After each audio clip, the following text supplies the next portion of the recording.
नमस्कार मित्रमैत्रिणींनो, स्वामी समर्थ. गणपती बाप्पासोबत येणाऱ्या गौराईची कथा पुरातन काळातील कथा आहे. एका नगरामध्ये एक नरहरी नावाचा ब्राह्मण राहत होता. तो खूप गरीब ब्राह्मण होता.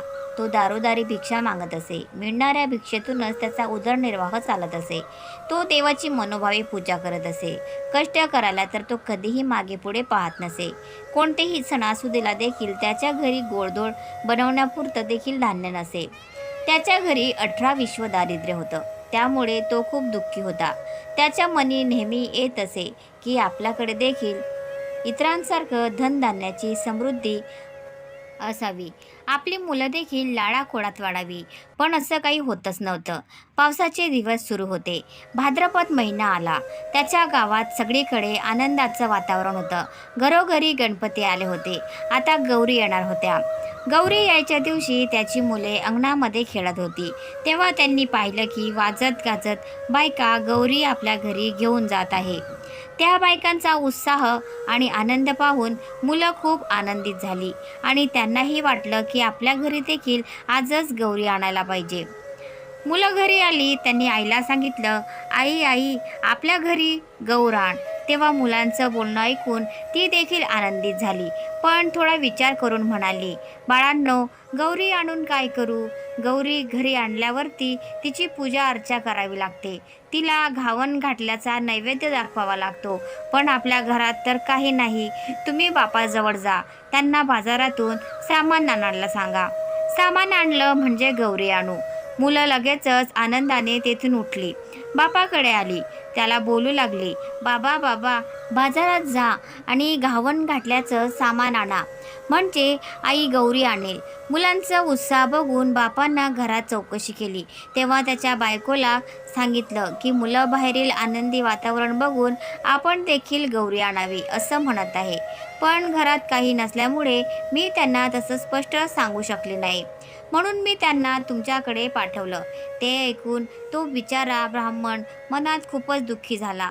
तो विचार करू लागला, सोन्यासारखी मुलं आहेत, पण त्यांचा हट्ट पुरवता येत नाही. गरिबीपुढं काही उपाय नाही. मागायला जावं तर मिळत नाही आणि मुलांचे दुःख बघवत नाही. त्यापेक्षा मरण बरं असा विचार करून तो उठला. देवाची प्रार्थना करू लागला. आता जीव द्यावा म्हणून निश्चय करून तो तळ्याजवळ जायला निघाला. अर्ध्या वाटेवर गेला. इतक्यात संध्याकाळ झाली. तेव्हा त्याला एक म्हातारी सवाशीण भेटली. तिनं त्याची चाहूल ऐकली. तिने त्याची विचारपूस केली. तेव्हा तो ब्राह्मणानं सर्व हकीकत सांगितली. म्हातारीनं त्याचं समाधान केलं. त्याला समजावून सांगितलं. त्याला आता म्हातारीच्या गोष्टी पटल्या. नंतर त्यानं तिची चौकशी केली. तेव्हा तिने सांगितलं की ती देखील एकटीच राहते. जिथे सहारा भेटेल तिथे राहते, पुढे जाते. त्या ब्राह्मणाला तिची दया आली. त्याने म्हातारीला घरी आणलं. त्यावेळी बाहेर अंधार पडू लागला होता. तो जेव्हा दारात पोहोचला तेव्हा बायको दिवा लावत होती. आपल्या नवऱ्यासोबत एका म्हाताऱ्या आजीला पाहून तिने विचारलं, त्या पाहुण्या बाई कोण आणल्या? तेव्हा नवऱ्यानं आजी म्हणून सांगितलं. तिने आजीला आदराने घरात घेतलं आणि पाणी दिलं. त्यानंतर आजीला काहीतरी खायला द्यावं म्हणून ती आत गेली आणि आंबिला करता थोड्याफार कण्या आहेत का ते पाहू लागली. आणि काय आश्चर्य, ज्यात मुठभर कणी मिळणं मुश्किल होतं ते मडकं पूर्ण कण्यांनी भरलेलं तिला दिसलं. तिला खूप नवल वाटलं. ही गोष्ट आनंदाने तिनं आपल्या नवऱ्याला सांगितली. त्याला पण खूप आनंद झाला.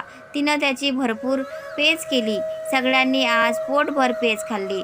त्यानंतर सगळेजण आनंदानं झोपी गेले. सकाळ झाली तेव्हा म्हातारीनं ब्राह्मणाला हाक मारली, लेका मला न्हाऊ घालायला सांग, घावन घातलं कर, नाही म्हणू नको. लगेच ब्राह्मण तसाच उठला. तो घरात गेला आणि बायकोला हाक मारली, आजीबाईला न्हाऊ घाल. आपण उठून भिक्षेला गेला. त्या दिवशी त्याला तर भिक्षा पुष्कळ मिळाली. खूप सारा गूळ मिळाला. त्यानं सगळं सामान आणलं. त्याच्या बायकोला देखील खूप आनंद झाला. बायकोनं सर्व स्वयंपाक केला.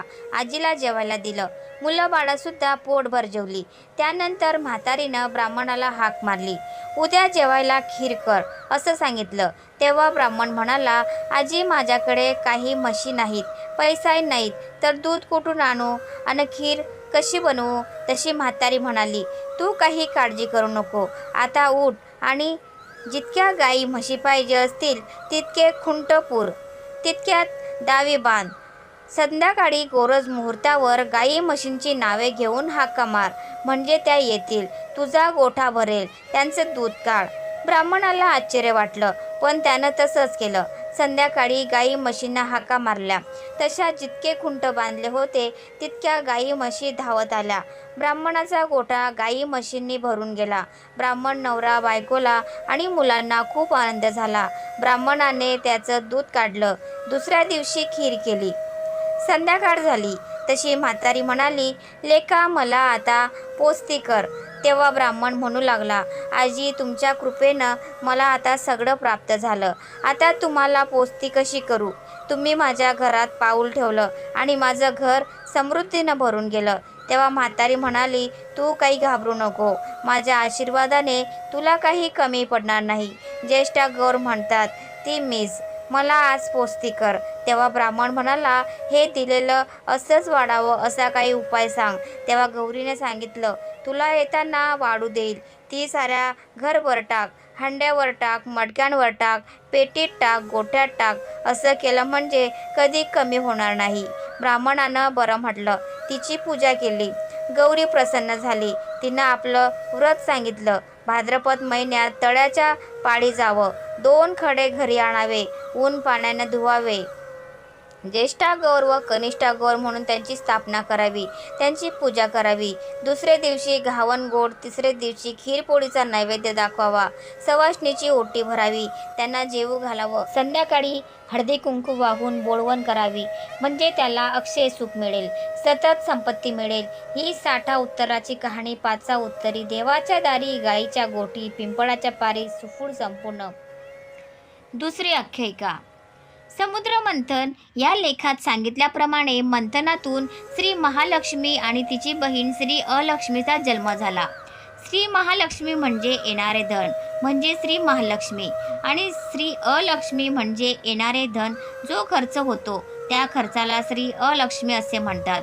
याप्रमाणे लक्ष्मीची थोरली बहीण अलक्ष्मी ही देखील पूजनीय आहे.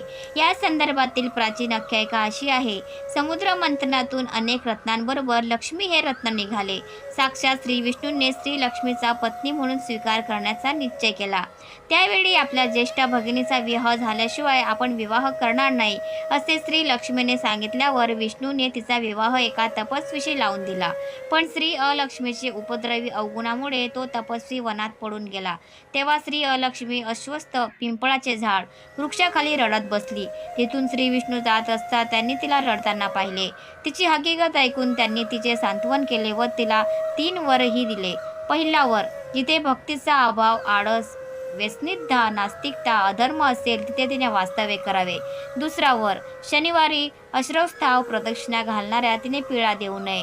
तिसरा वर, दरवर्षी भाद्रपद महिन्यात ज्येष्ठा नक्षत्रावर तिची पूजा केली जाईल असा होता. तेव्हापासून ज्येष्ठ लक्ष्मी पूजनाच्या दिवशी लक्ष्मी व अलक्ष्मी या दोन्ही बहिणींची पूजा केली जाते. तर मित्रांनो, तुम्हाला आजचा व्हिडिओ कसा वाटला प्लीज कॉमेंटमध्ये नक्की सांगा. आणि व्हिडिओ जर आवडला असेल तर व्हिडिओला लाईक करा, शेअर करा आणि चॅनलला सबस्क्राईब करायला विसरू नका. धन्यवाद. Thanks for watching.